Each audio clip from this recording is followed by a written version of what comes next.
Hello everyone, and thank you so much for clicking on this video. My name is Justin, and with the Toronto Maple Leafs playoff series coming up this Thursday against the Montreal Canadiens, I wanted to do just a quick preview of what I think the keys to success are for the Toronto Maple Leafs in order for them to get out of this first round, the first time they would do so since 2004, and what better opponent to do it against than the Montreal Canadiens. But even though the Toronto Maple Leafs seem like the heavy favorite in the series, the Montreal Canadiens are not going to be an easy opponent whatsoever. We know how they're going to play. They're going to play hard. They're going to play shutdown. They're going to lock you up in the neutral zone. So these are the things that I think that the Toronto Maple Leafs need to be focusing on in order to have success in this series.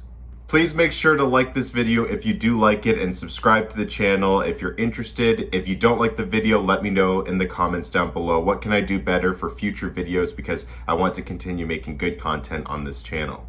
Key to success, number one. Now, this is obvious in the playoffs in general for any team, but it's been tied to the Toronto Maple Leafs teams of the past for a long time now, the concept that they are a soft team or a soft franchise. Now, I agree with that with teams that we've had in the past, but not this team this year. And that's not just referring to the acquisitions that we made in Foligno, Simmons, Thornton. It's also the maturity of our young core as well. Austin Matthews, John Tavares, Mitch Marner, those guys are not afraid to get dirty, to get a little bit physical, to go into the dirty areas, to scrum after the whistles. They are not afraid to back down, and they're not afraid to use their body either. Like the smallest guy on the team and one of the most skilled finesse players, Mitch Marner, I've seen throw more hits than some other third liners in the league. And that shouldn't be his number one priority necessarily, but it's very important that they don't back down. So key to success number one is just to play physical and not back down from the competition. We know that Montreal, their whole game plan is going to be coming out and trying to get under your skin and hit you hard and hit you fast and lock you down that way and get under the skin of the young core that we have. But I don't think that Austin Matthews is afraid of that. I don't think that Mitch Marner is afraid of that. We've got the guys like Thornton, Simmons, and Foligno that are able to step in and really do some damage and hit back and show that they can play that physical style of hockey. Even Zach Bogosian and some of the guys that you really wouldn't expect. Alex Kerfoot is a low-key, nasty guy to play against. I wish I had a little bit more of that out of Ilya Mikheyev, but that third line could easily be a line that is able to get under your skin and able to play a very physical style of hockey. Our fourth line, though, Spezza, Simmons, Thornton, they're going to know how to play in the playoffs. They're going to know how to get under your skin and play physical and tell the Montreal Canadiens that they cannot just go after our stars, because it's not just going to cut it. But key to success number two is on the flip side of that, and that is to not fall into the Montreal Canadiens game.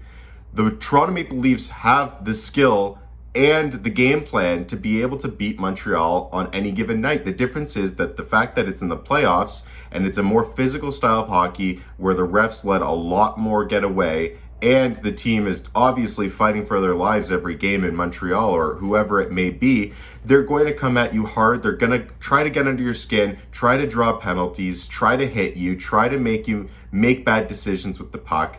And I, as a fan of the Pittsburgh Penguins in the past, I've seen Pittsburgh go up against teams like the Philadelphia Flyers, where Philadelphia just gets chippy, gets Pittsburgh off of their game plan. Pittsburgh was a high-flying, score off the rush, great cycle team, a very, very skilled team, whereas Philadelphia was always trying to just hammer them, bruise them.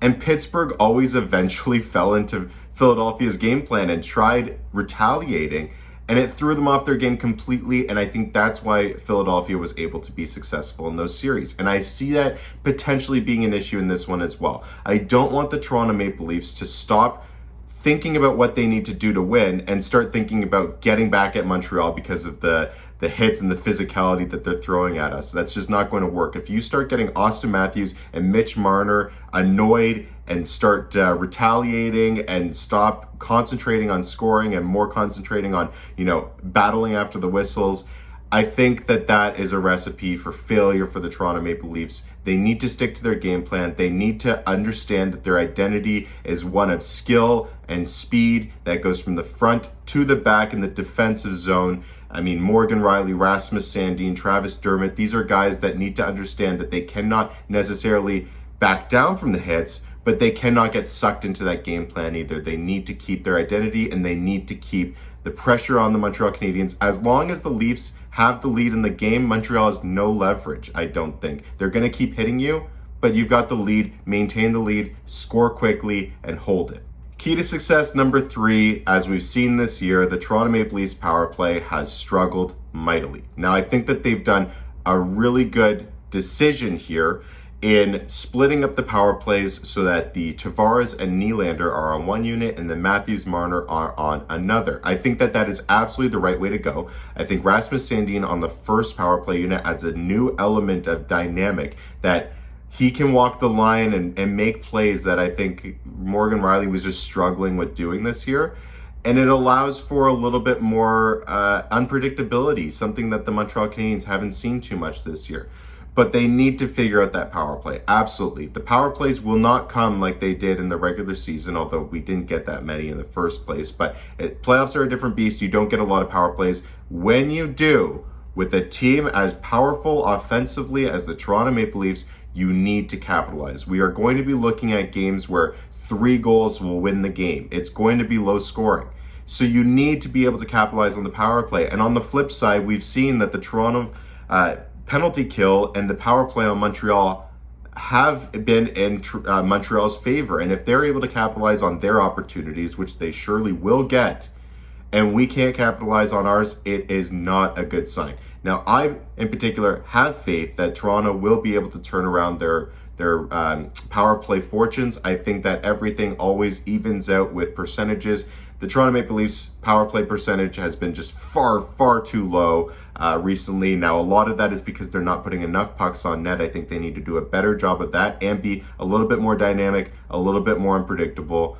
But it is going to even out. They're going to score on more opportunities just because it's bound to happen. I don't think they can maintain such a low percentage, and hopefully that is able to turn the tide in the playoffs and really help the Toronto Maple Leafs push past the Montreal Canadiens. Number 4 is the defensive group. Now, I think that our defensive group as a whole has vastly improved over the teams that we've had in the playoffs in the past few years. However, there are big concerns about this D-core in how many odd man rushes they're giving up. And that's not just a defensive issue. Obviously, the forward group needs to be conscious of how active our defensive group is in the offensive zone, in pinching in the neutral zone, and they need to be ready to cover. However, Morgan Rielly, Jake Muzzin, Justin Hall, even Travis Dermott at times, really bad pinching decisions, and it's led to so many odd man rushes, 2-on-1s every game. Now, fortunately, with Morgan Rielly, when he does it, he's got TJ Brodie back for him, and TJ Brodie is one of the best guys to have on a 2-on-1 defensively because he seems to always break that play up. I don't know how. But when you have, the second D pairing or the third D pairing making those mistakes, you don't have the other guy to really make up for it and make the great defensive play to stop that odd man rush. And they need to fix that. Now, like I said, understand your identity and make sure that you know that you obviously have a high-flying defensive group that's able to jump into the rush and generate some offense from the back end.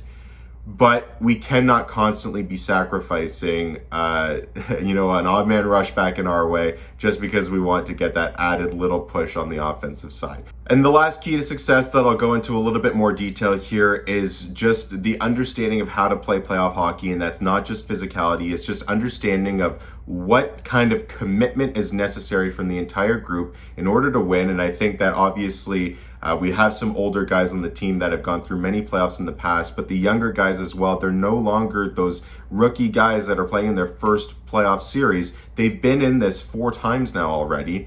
They need to understand how to play, how to commit themselves to the game. This goes for the entire team, and also understand what you can get away with. So after the whistles, what can you do? During the play, what can you do? Understand that the refs aren't going to call certain things. Get away with a little bit more. Play a little bit more chippy. Play a little bit more physical. Understand that you're not going to score necessarily the pretty goals. And the Leafs constantly throughout the regular season go after the pretty goals, go for the extra pass, go for the extra play. You have to understand, in the playoffs, you need to be able to dump the puck in if you don't have an option and go and chase. We have one of the better forechecking teams in the entire NHL.